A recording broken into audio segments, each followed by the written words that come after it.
Simply Financial with Christopher Calandra, Certified Financial Planner, is an innovative, comprehensive, informative, and cutting-edge podcast that discusses financial topics ranging from personal finance, economics, politics, and personal growth. Simply Financial will cover intriguing and thought-provoking questions so that the listener can simply increase their financial IQ. Welcome to this week's episode of the Simply Financial Podcast. We are in season number 3, episode 25. I'm your host, Christopher Calandra. On today's episode, I have a special guest. She's not in studio with me. She's across the country, but I have with me today Cassie Parks. She is a coach, and she supports people who want to turn their wildest dreams into dreams that come true. She retired at the age of 32. If I'm a skillful interviewer, maybe I could find out how long ago that was without specifically asking for her age. She is also a best-selling author, and when she works with clients, she has created this course called Manifest 10K, which I'd like to learn more about. She has served more than 1,500 clients in over 26 countries, so I'm really looking forward to the conversation today. Cassie, thanks for spending a few minutes with me today. I'm happy to be here. Thank you for having me. I am really excited about this discussion. Did I do the introduction justice? I always find as a podcast host, it's a little challenging when you kind of describe somebody and kind of tee them up. How did I do? You did great. I love it because you use all of my words. Like often people will tame them down. It'll be like, oh, she's just a coach, or they don't use the wildest dreams. And so I think you did a fabulous job. All right. Good deal. So I mentioned in the introduction that let me say it this way. In preparing for this, because you and I have not met in person, we were introduced through a common connection. Your website, and I said it in the introduction, is that you describe yourself that you retired at age 32, but the retired is in quotation marks. So can you tell me about that? Yeah. So it became I put it in quotation marks because I left my job because I wanted to become a coach. I wanted to pursue that full time. I wanted to have the time for that.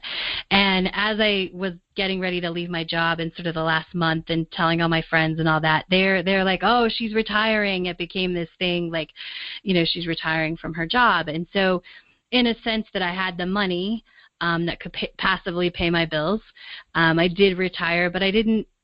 Retirement for me was never just like, I don't know, going out and just hanging out. It was, okay, what can I do next? I want to be a coach. Like, let's go take this business and help people and make my dreams come true. So when we talk about retired, and that's what I wanted to delve into a little bit, because the retirement definition, I think, is in need of an overhaul, because traditionally you meant retirement where you left a job, you collected a pension, collected Social Security, maybe traveled a little bit, but, pretty much just enjoyed your twilight years. But your version of retirement at 32 is far different from that. I think what you're describing, correct me if I'm wrong, is that like you left the corporate grind to own your own business, have a little bit more freedom in your calendar and schedule, and have financial independence so that you have more choices than maybe you did when you first entered into the corporate workforce. Is that a good description? That is a great description. Like financial independence is what I was going for. I wanted the choice. Do I have to go to work today, or do I want to build a business, whatever I wanted to do? So it really was that freedom. Okay. And so with that in mind, how would you describe retire? Because you even seem to indicate in your recollection that they were saying you were retired, but it sounds like you were a little hesitant to embrace the retire when it was first advanced to you, but now it's on your website, so you must have embraced it at least a little bit. What's your definition of retired? So my definition of retired is having that amount of money that is no longer working. You're right, that sort of older version. It's a little bit of the mix, right? It's having enough money passively that you can pay your bills, that you have that choice whether you're going to continue to go to work or not, or you're going to continue to do a business, continue to do any of that. So you heard my introduction. How long ago did you retire? 5 years ago. Okay. All right. Beautiful. Yeah. And so That's impressive. That's a great accomplishment. You sound like you had a lot of success in the corporate world, and I am imagining that your income was higher than average, and you must have done pretty well for yourself. Is that a good description? Yeah, it was higher than average. And it had really just in the last couple of years that I was working had crossed that higher than average mark. And I mean, I was set up. My boss was priming me to take her job when she retired in 5 to 10 years. You know, she was doing all the things that I'd be lined up for that. And yeah. So how long before age 32 did you plan this retirement where you were going to leave the corporate world, become a coach, have your own entrepreneurial small business? How long of a runway did you have leading up to age 32? Such an interesting question. I think it depends on where you start the story, right? I learned the term financial independence when I was 19.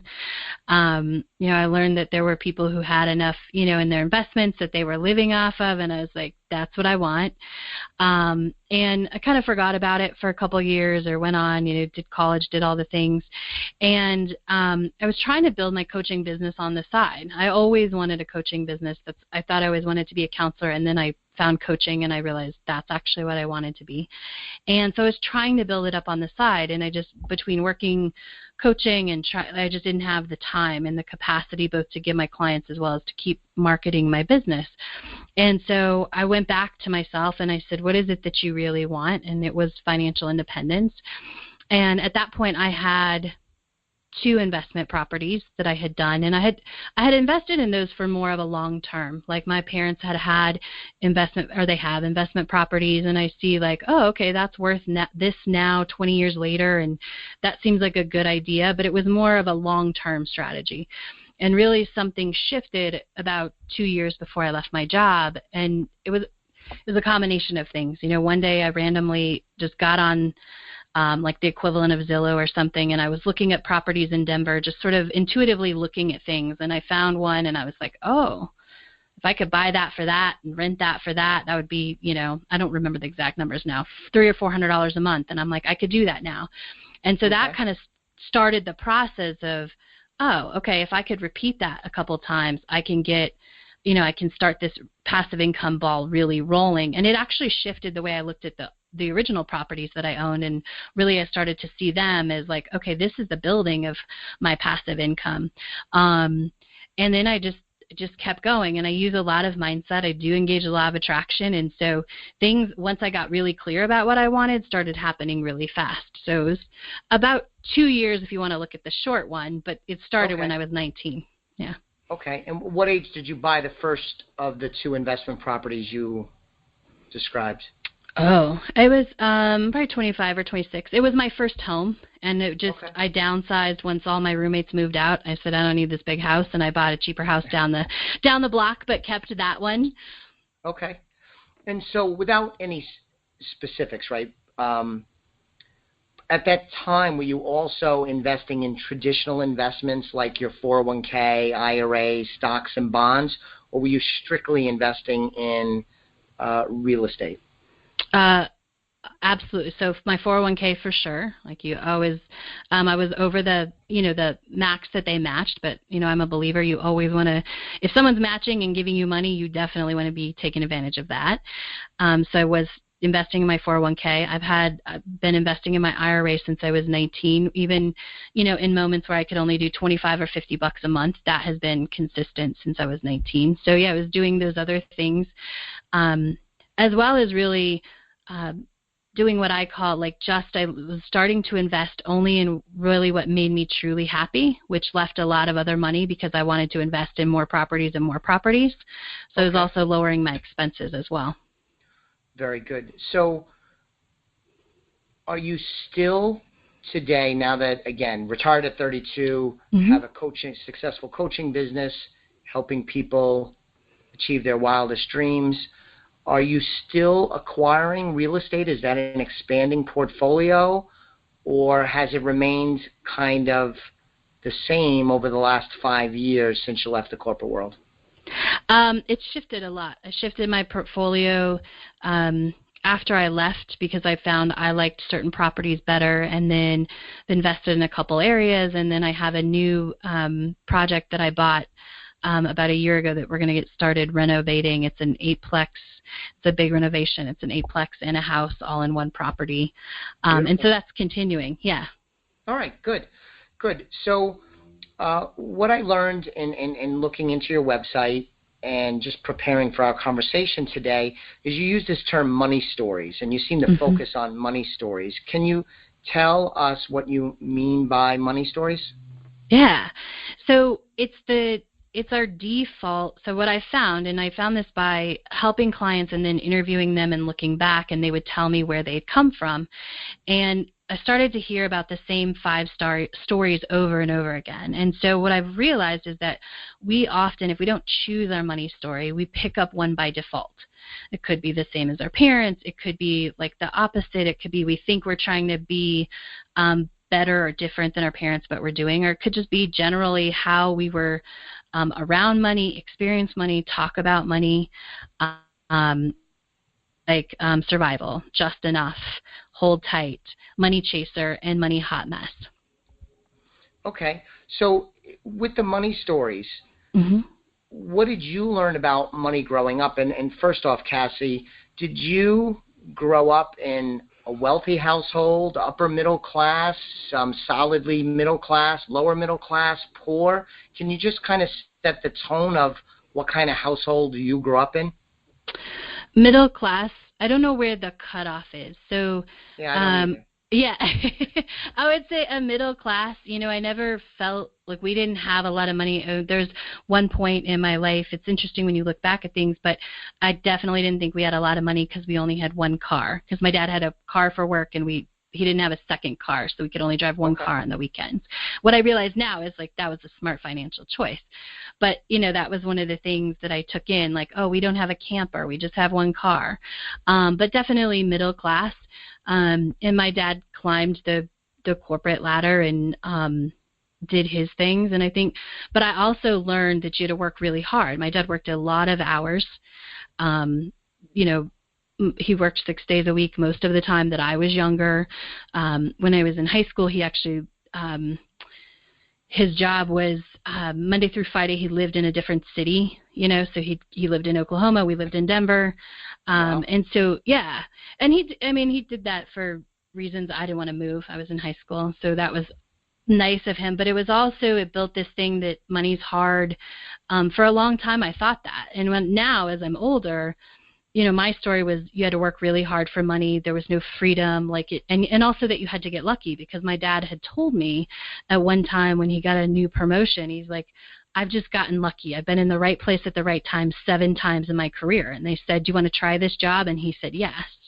And so as I'm trying to build wealth and I hear this term financial independence, for me, one of the things that I had to really shift in my story was this belief that you had to get lucky. That was the only way that you could get wealthy, but also, or, make a lot of money, and that you had to work really hard. So I had to navigate, and it was by learning and seeing there are people that do have more passive incomes, that do different things to create money. And what I've learned is that a lot of the stories that I made up watching that, and this is true for my clients as well, weren't always accurate. But they're what my brain took in and what my brain created a story. And so I knew I wanted money and I wanted freedom, which made me a lot of a money chaser, because I was always like, let's go after this idea. Let me build this business. Let me try this. Let me do this, to try and make money and create money. So let's unpack a couple of those things. And first off, if let's say I was a new coaching client of yours, and you were just, trying to get to know me, and I said, I've had some success, and 7 times in my career I've come out ahead because I got lucky. How would you respond to that? I would ask more questions. Why do you think you were lucky? What else was happening?